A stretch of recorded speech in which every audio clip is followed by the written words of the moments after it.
Salutare toată lumea! Astăzi vom face primul match din FIFA, din World Tour și anume din Anglia.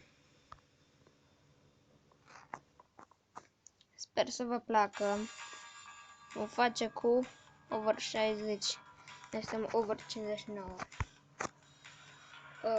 Ieri l-am instalat, deci n-am putut să fiu prea avansat. Vom juca așa cum suntem. Hai să încercăm să pasăm cât mai mult. E bun boss. Noi la minge nu e prea bun. Stai că am recuperat-o înapoi.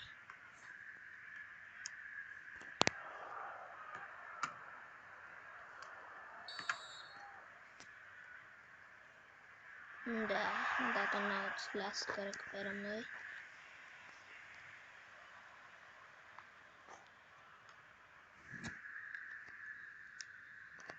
Nope.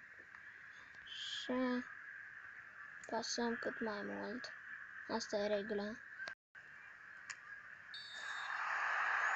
Se pare că am luat un gol.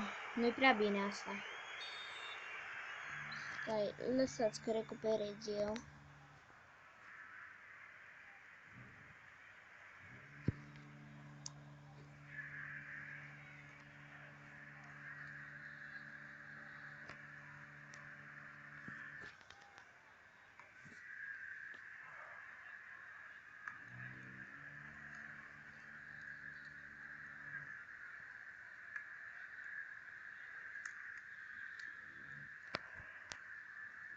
Stați că mă duc eu imediat în el.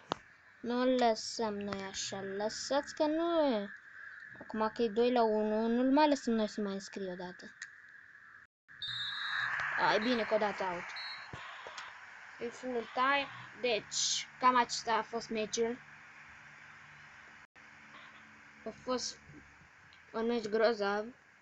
Sper să vă fi plăcut. Sper că avem un jucător nou.